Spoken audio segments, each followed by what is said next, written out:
Bonjour les amis, j'espère que vous allez bien. Bienvenue sur votre chaîne de News Gaming pour cet épisode traditionnel de la récap du dimanche, récap où je reviens sur les meilleurs sujets de mes vidéos de la semaine. Vous connaissez le principe. Allez, on s'installe confortablement et on commence tout de suite l'épisode numéro 12 de la récap. C'est parti.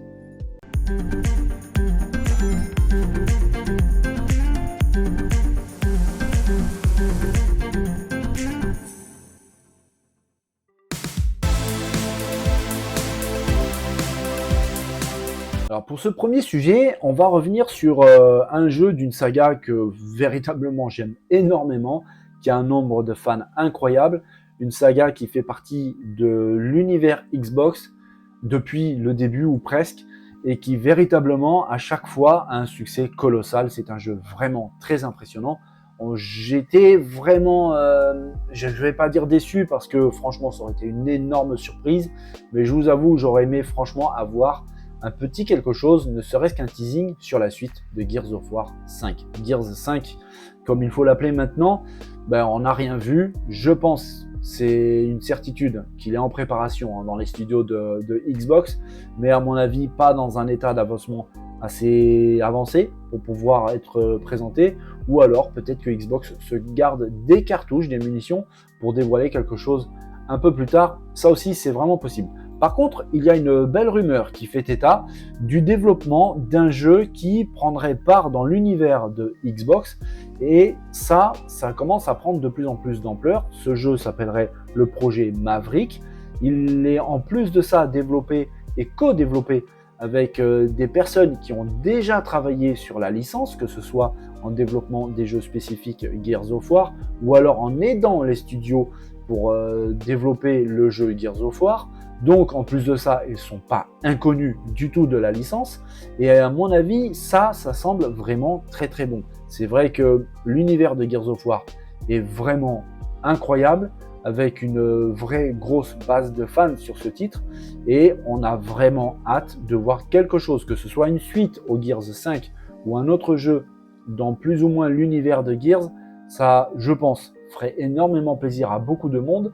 Et mon avis personnel, là par contre, ça pourrait vraiment booster un petit peu les ventes et la hype autour des consoles Xbox et du Game Pass.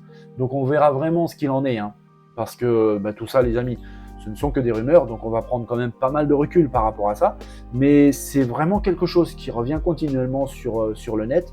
J'avais envie de vous en parler, c'était le cas ce jour-là, et on verra. Si vraiment j'ai quelque chose de croustillant sur ce sujet, évidemment les amis, sur la chaîne, comme d'habitude, vous serez les premiers au courant.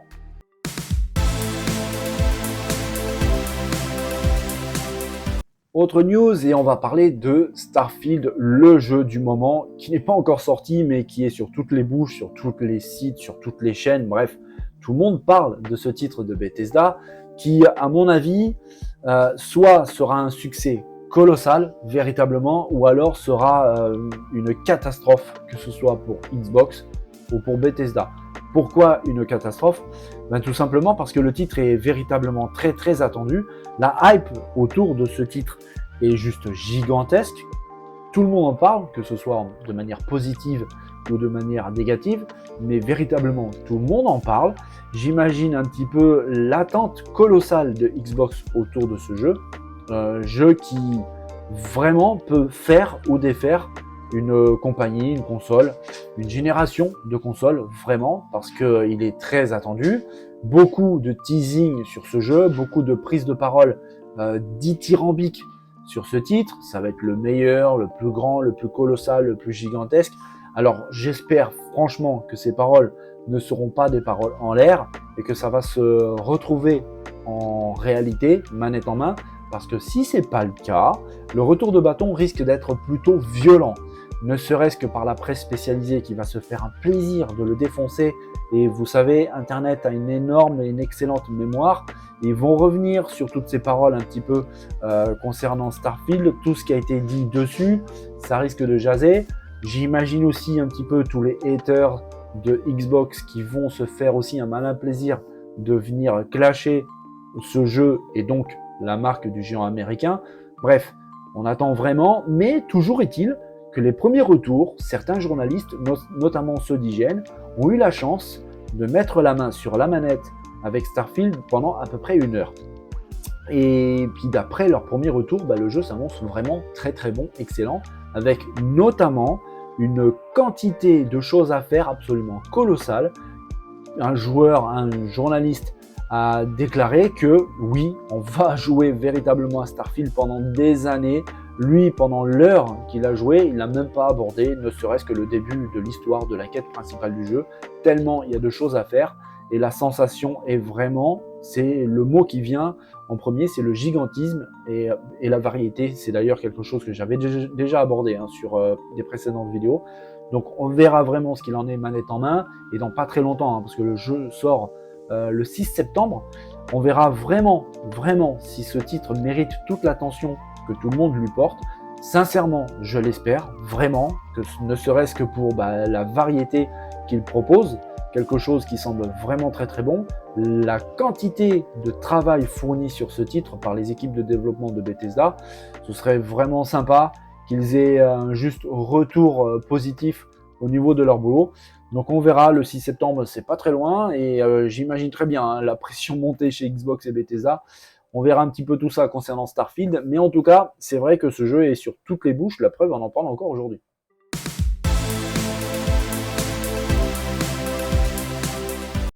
Autre sujet qui fait un petit peu grimper des dents, je vais pas vous le cacher, alors c'est pas une énorme catastrophe en soi, et surtout c'est quelque chose de, entre guillemets, j'ai envie de dire presque normal, logique, ça devait arriver, l'augmentation du prix du Game Pass et de la console Xbox Series X. La S ne change pas de prix. C'est une petite déception, on va pas se cacher, véritablement, mais c'est quelque chose de logique, c'est dans la logique des choses, parce que tout simplement, ça pouvait pas rester vraiment comme ça. Xbox a annoncé donc que dès le mois d'août prochain, le Game Pass Ultimate passe de 12,99 €, c'est son prix actuel, et il changera pour 14,99 €. Ça, c'est pour le Xbox Game Pass Ultimate. Pour le Game Pass, entre guillemets, de base, il est à 9,99 € actuellement, il passera à 10,99 €. Alors dans l'absolu, on voit que l'augmentation n'est pas énorme pour les deux. Maintenant, c'est vrai que c'est toujours désagréable une augmentation, même si elle est légère, ça reste quelque chose de désagréable. C'est pas un truc qu'on a envie d'entendre, que les prix augmentent. Et puis franchement, en ce moment, les prix augmentent un petit peu partout, mais n'empêche que c'était quelque chose qui devait arriver. J'avais abordé un petit peu le sujet il y a un bon moment sur la chaîne, que ça pouvait pas véritablement rester comme ça, parce que un abonnement aussi intéressant avec autant de jeux, et surtout des jeux Day One, ne pouvait pas être proposé à un prix aussi faible, car c'est un abonnement presque à perte en fait. Il faut qu'il y ait un retour sur investissement, un retour qui permette de l'investissement sur d'autres jeux, d'autres titres. Sans ça, le système ne peut pas fonctionner. Alors c'est désagréable, mais malheureusement c'est une nécessité. Et malheureusement dans l'histoire, il n'y a pas que le Game Pass qui augmente, mais aussi la console, la série X, qui elle passera à un prix entre 549 et 559 €. Alors l'info n'est pas très claire, il y a certains sites qui parlent de 549, d'autres qui parlent à 559 €, mais en gros on a à peu près 50 € d'augmentation pour la Xbox Series X. La S, elle, ne change pas de prix, c'est une bonne nouvelle, mais attention, j'y mets quand même une petite réserve les amis, j'en avais d'ailleurs parlé sur la vidéo où je vous avais annoncé cette news légèrement désagréable, c'est que tout récemment, pendant le Xbox Showcase, Xbox avait présenté une nouvelle console, la série S Carbon Black, qui a un espace de stockage bien plus important que la S actuelle. Elle passe de 512 Go à 1 Tera. Cette console est un peu plus chère que l'actuelle. Elle coûte, si je dis pas de bêtises, 350 €. Et à mon avis, vraiment, je pense que ça va être ça. On verra plus tard le développement de la chose, mais je pense que bientôt on en reparlera. Xbox, Microsoft, va petit à petit abandonner la S actuelle, la blanche, avec 512 Go de stockage, pour mettre en avant la nouvelle, la Carbon Black, avec 1 Tera de stockage. Et donc, la seule console Xbox S sera la nouvelle, qui est un peu plus chère que l'actuelle. Donc du coup, artificiellement, Microsoft, Xbox augmente le prix de sa console. Alors oui, on y gagne au change parce qu'on se retrouve quand même avec le double de l'espace de stockage. Franchement, c'est pas négligeable, surtout avec l'assez grande démocratisation du jeu en streaming, en démat. Avoir 1 Tera, sincèrement, c'est même presque un minimum au jour d'aujourd'hui. 512 Go, véritablement pour une console, pour le démat, c'était bien trop faible. Là, c'est quelque chose d'intelligent pour Xbox, c'est bien pensé. Et à mon avis, la réflexion sur le fait qu'ils vont dégager la S et écouler les stocks pour imposer la nouvelle avec donc son prix revu à la hausse. On verra plus tard les amis, mais voilà, ça c'était la news du jour. Je voulais revenir dessus parce qu'il y avait d'autres news assez importantes, notamment la révélation du nom de la future PlayStation, la PS6 par Jim Ryan. Mais je pensais que ça c'était plus intéressant parce que ça touche notre porte-monnaie pour là, maintenant, parce que toutes ces augmentations, elles interviennent très bientôt, c'est dès le mois d'août prochain.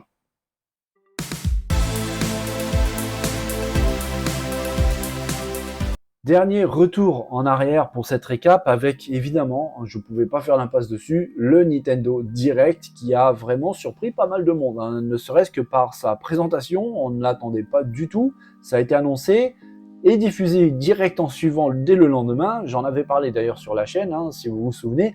Nintendo Direct qui, pour ma part, m'a beaucoup plu. Il y a eu des choses très intéressantes avec des jolies surprises. Alors il y a eu quelques remakes, notamment Super Mario RPG, qui commence à dater, c'était sorti à l'époque sur Super Nintendo, c'était un jeu en plus en collaboration entre Nintendo et Square à l'époque. Il y a aussi le remake de Luigi's Mansion 2 qui était sorti sur Nintendo 3DS, il revient donc sur Switch en version améliorée HD. Il y a eu cette belle surprise, Super Mario Bros Wonder, qui s'annonce absolument fabuleux. Je le trouve véritablement magnifique, peut-être un petit peu trop pour la Nintendo Switch actuelle. J'en ai un petit peu abordé le sujet sur une précédente vidéo sur la chaîne. On a eu droit aussi à une belle surprise, Batman Arkham en version complète sur Nintendo Switch, la trilogie complète avec les DLC qui arrivent donc sur la console de Nintendo. Je le trouvais moi aussi ce jeu-là un petit peu trop joli, un peu trop propre pour de la Switch actuelle.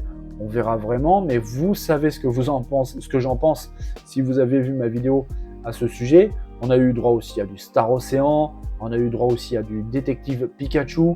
C'était plutôt intéressant, c'était un événement un peu surprise, on ne l'attendait pas, tout simplement parce qu'on sait qu'au mois de septembre prochain se tiendra à Seattle un événement dédié, un Nintendo Live, où il y aura du monde, un événement avec des concerts, de la musique, des compétitions gaming.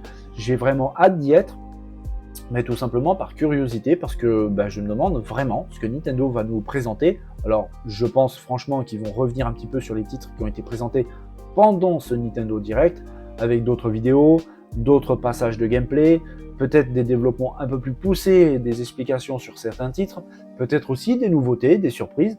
On verra un petit peu ce qu'il en est. Il y a des rumeurs comme quoi il y aurait dans les cartons du travail sur un nouveau Donkey Kong ou alors un remake d'un Donkey Kong. Il y a aussi cette rumeur concernant un nouveau Metroid Prime 4, en tout cas le remake de Metroid Prime 4. Bref, beaucoup de choses autour du Nintendo, sans compter le développement en interne, la conception de la nouvelle console dont on ignore le nom, Switch 2, Switch Pro, ça on verra. Mais c'est vrai que Nintendo est plutôt discret, franchement, il est plutôt discret, ils ne font pas beaucoup de bruit, on le voit, mais quand ils parlent, ça dégaine plutôt vite et fort. On l'a vu avec ce Nintendo Direct qui a pris beaucoup de monde par surprise, y compris moi, mais n'empêche que c'était plutôt intéressant. Donc voilà pour la dernière news, les amis. J'espère que cette vidéo vous a plu. Comme à mon habitude, j'ai vraiment apprécié préparer tout ça pour vous. J'apprécie encore plus partager tout ça avec vous, mais j'espère que cette vidéo vous a plu. Si c'est le cas, les pouces, les likes, tout ce que vous voulez, les abonnements évidemment, les partages, et puis bien sûr venir dans la zone de commentaires. On peut échanger sur notre passion commune, le jeu vidéo, et ça fait franchement toujours autant plaisir. Les amis, je vous souhaite à tous un bon dimanche, prenez soin de vous, portez-vous bien, n'oubliez pas de vous amuser, c'est très important. Je vous dis à très bientôt pour une nouvelle vidéo, cette fois-ci de News Gaming traditionnelle. Les amis, bon dimanche, bye bye.